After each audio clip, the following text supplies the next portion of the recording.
Okay. Hi. Welcome. I'm going to read to you my lawsuit that I have pending with the Supreme Court in its entirety as much as I can. I don't have with me all the various letters that went along with it to each individual justice, but this is the beginning. So sit back, relax, and enjoy your citizen rights. First is a notary statement. I, Susan Maud Buchser, do state that, to the best of my knowledge, I have fulfilled the word requirement and stayed within the limits requested by the court. In the entirety of the petition, I have used 1,629 words in entirety to including this document. Thus I swear. And that was February 27th, 2024, last year. Susan Maud Buchser, pro se petitioner. So then that's the first page. Then the cover says, Attention Chief Justice of the United States of America's Supreme Court, Justice John G. Roberts, Jr. Application to individual justice. That's what I'm doing. So I sent it first to him, and then it came back to me and said that if I was interested, I should send it to all the justices. So that's what I did. Case is United States of America Supreme Court. Attention, Chief Justice John G. Roberts, Jr. I don't have a case number, and I don't have other number or information yet. Application to an individual justice listed above, Rule 22. So I was following Rule 22 of the Supreme Court of the United States. Pro se petitioner, Susan Maud Buchser, and my address. And then respondents is all 50 states and territories of the United States of America. Office of the Solicitor General. So when you're doing like all the states, you send it there. And then they send it out to everybody. Executed within the United States, its territories, possessions, or Commonwealth. I declare under penalty of perjury that the foregoing is true and correct. And that was on February 27th, 2024. I was just done looking at the border in Texas, or I had seen like half of it, and I pulled up at a rest stop, which was quite nice in Texas, and I hung out there for a couple of days and wrote this. Susan Maud Buchser, pro se petitioner. Then that was one page, and then the real start for me is question presented. The first question is it constitutional to force U.S. citizens to register to vote so that their vote gets counted? And I'm going to repeat that. Is it constitutional to force U.S. citizens to register to vote to have their vote counted? So the exact wording is, so that their vote gets counted. Then the people involved, the list of parties on the next page is pro se petitioner Susan Maud Buchser versus all 50 states of the United States of America and territories respondents. Then the next page is a table of contents. So I have the statutes and the rules. On page 1, jurisdiction. Page 2, Constitutional and statutory provisions involved, page 3. Statement of the case, page 4. Relief, page 5. Reasons for granting the petition, page 6. Conclusion, page 7. And my relief, I wish I could change it a little. I forgot to, I think, ask for an apology, but I'll get there. So I'm having a little bit of, I think I was sitting twisted too long and the cold air was hitting my back, and now I've got some lower back pain. So I'm going to sit sideways. Statutes and rules. And the one that I'm using is the 14th Amendment to the U.S. Constitution. That's the page 1. Page 2 is jurisdiction, the First Amendment to the U.S. Constitution, and the Emergency Decision Supreme Court Rule 22, page 2. Then, page 3 is constitutional and statutory provisions involved. So the 14th Amendment, Section 1. All persons born or naturalized in the United States and subject to the jurisdiction thereof, or citizens of the United States and of the state wherein they reside.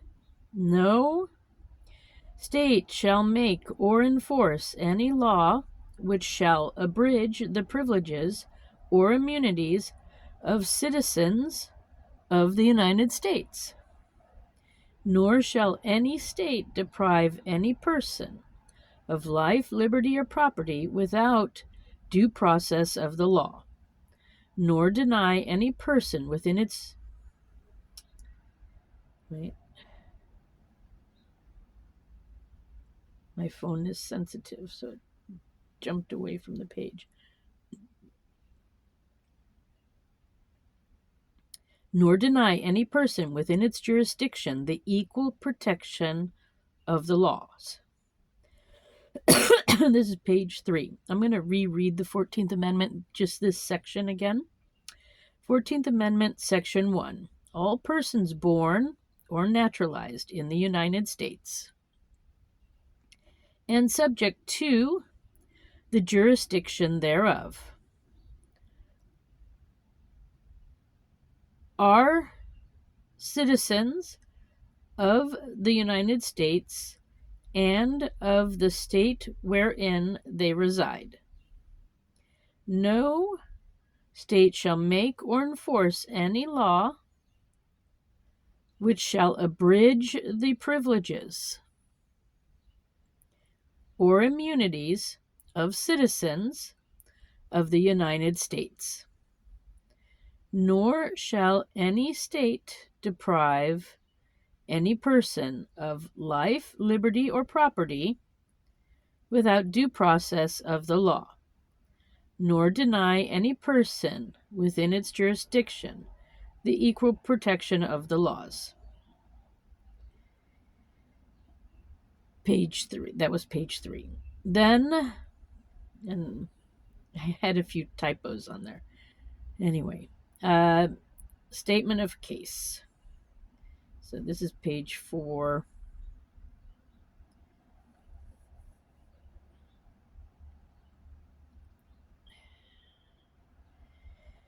Okay.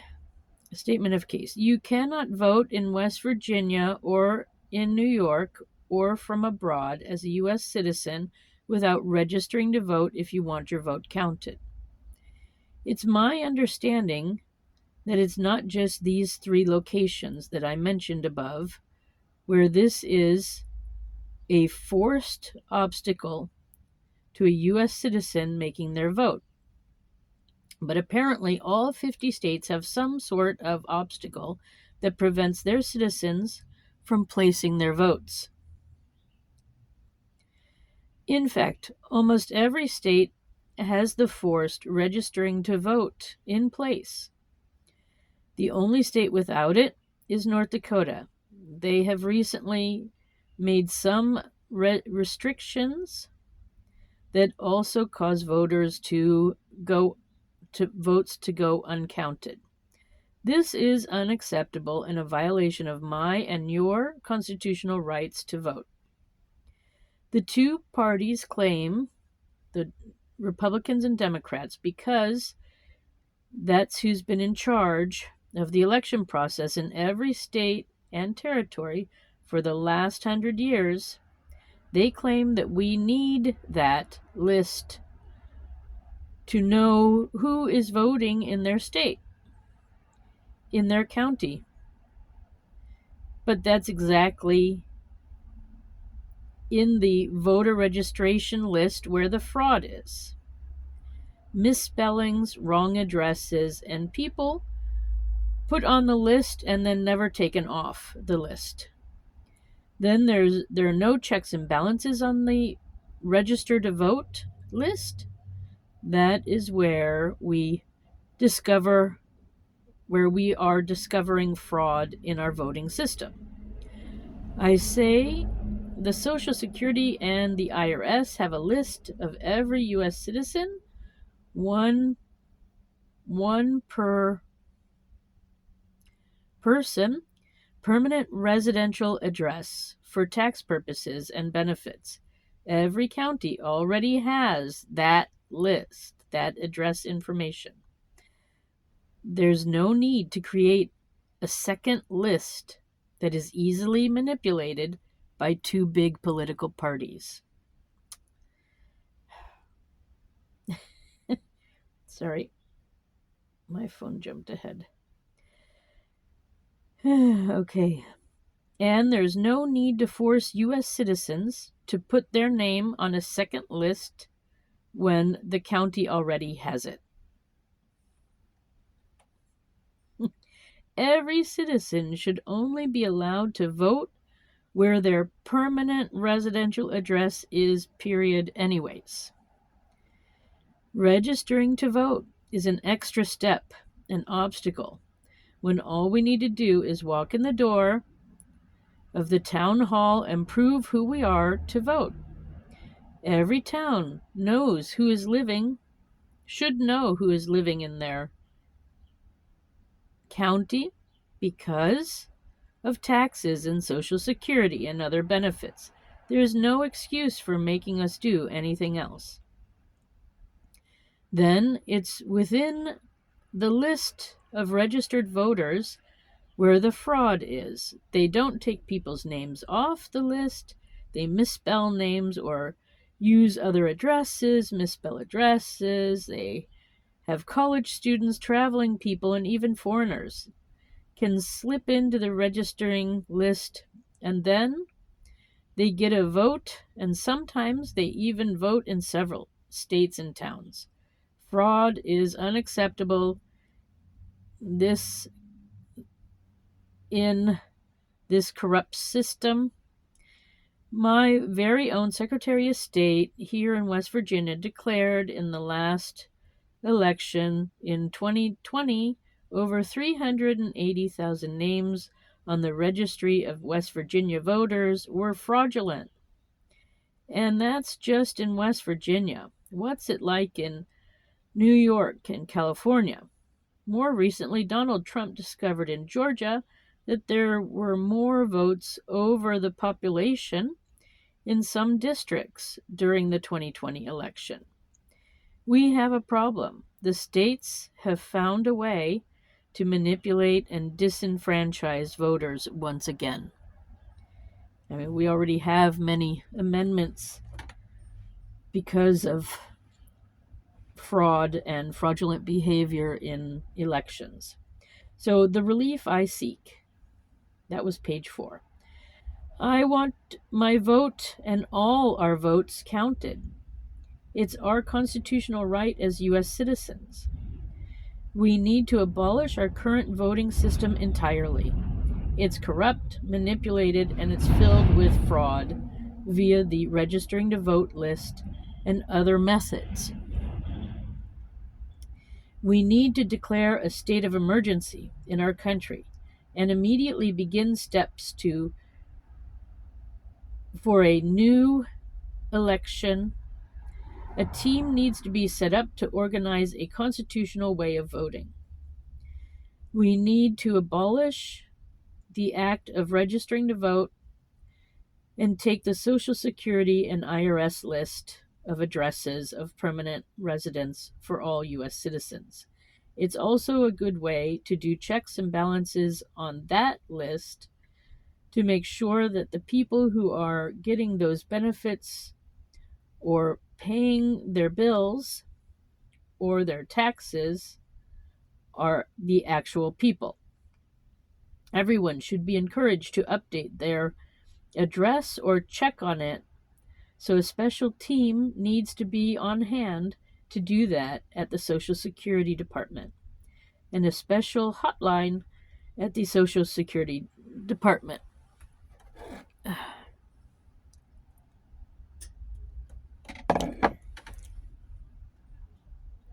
Next, we need to set up a new election, a constitutional way to vote, where every U.S. citizen's hand-delivered a voting ballot in an envelope with information package on what they have to vote on and who they have to vote for.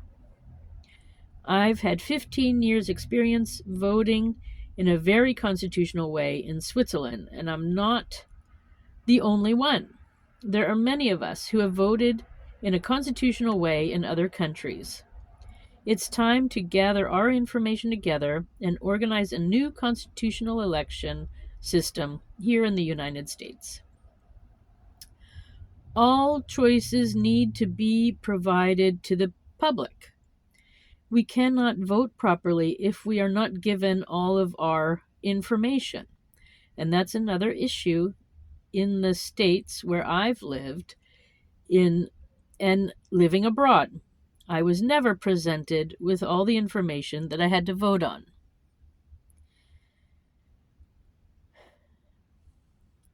Our U.S. citizens are well informed now. We don't need to shelter them anymore. They can speak for themselves and they can vote for themselves. The position of Secretary of State, head of the elections in each state, has only ever been held by someone in one of the two big parties, either Democrat or Republican, and they're working together to keep control. Due to the fact that this practice has been in place for a long time, used by the Democrats and Republicans, manipulating the system and control who is in office all over the United States of America, I believe they should pay the cost of the new election and of $5,000 in damages from their acts to each and every voting age citizen. So let me reread that. Due to the fact that this practice has been in place for a long time and used by the Democrats and the Republicans, manipulate the system and control who is in office all over the United States. So they've been doing this for a long time all over the U.S. I believe that they should pay for the new election and pay $5,000.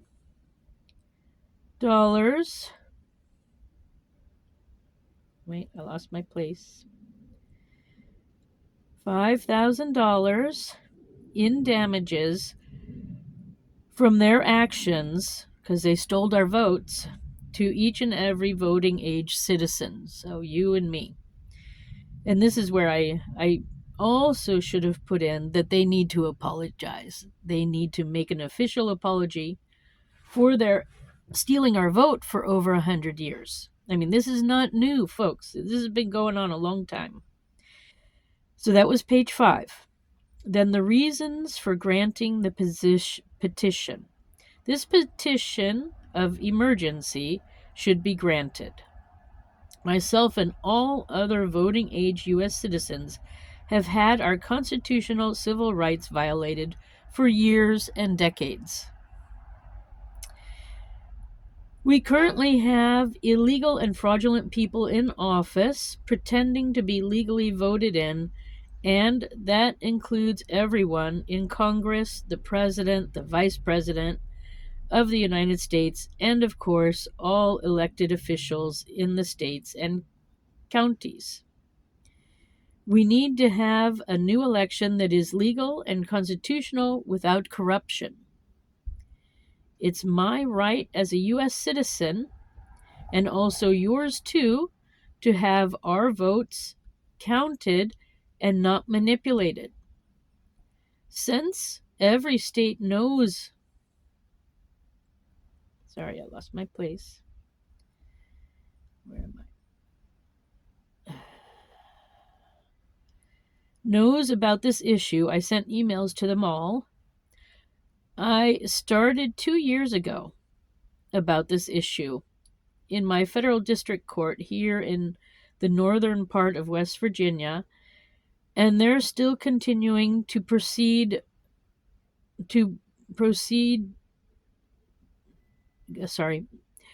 still continuing the process of forcing U.S. citizens to register to vote. They are all traitors to our country. We cannot have them in charge. They all need to step down. They all need to step down. Page 6. Conclusion. I have had to turn to you, the Supreme Court, and especially Chief Justice of the United States of America Supreme Court, Justice John G. Roberts, Jr., about this issue because I don't believe that my local West Virginia federal court feels that they have the right to make a ruling on this, and they, I think, are in agreement with me, but would like you, the Supreme Court, to make the final ruling. This petition of emergency should be granted. Respectfully submitted, Susan Maud Buchser. Date is February 27th, 2024, and that's page 7. That's the last page. And see, what I forgot to say was the Democrats and Republicans need to apologize. They need to pay for it all because they have been stealing our votes for at least 100 years. I mean, it could be longer, but it's just a violation of our rights. So there you have it. That was my lawsuit. You have to follow the rules that they have, and they have like a booklet. You can find it online and make your own petition. I think it's going to work. I'm still waiting. I know there's a lot of things happening behind the scenes that you and I don't know about. So I'm trying to give the Supreme Court the benefit of the doubt. That they're sitting on it and not doing anything. I'll give them like another week, and then I'll start again if nothing happens. But that is my lawsuit that's pending. I use the rule from their book, rule number 22. It's for emergency petitioning, and I think it's a good one, especially doing it pro se. You do it yourself. It's eventually I gave them, I think, like $300 or $400, and then of course there's the post going back and forth and stuff, so it can add up. But I've been hand delivering it mostly, and with a little bit of mailing, and I don't think I spent more than $1,000.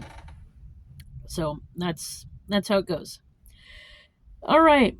So thank you for listening. Let's see what happens. Today is Civil Rights Day too. It's Martin Luther King Day. So I'm wishing us all to dream big.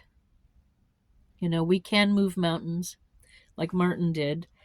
And it's Civil Rights Day. It's time to also, push forward with our own rights for ourselves and for others. So anyways, thank you for stopping by. I'm going to post this, and then it's also going to be presented in an artwork later. Have a good day wherever you are. Bye.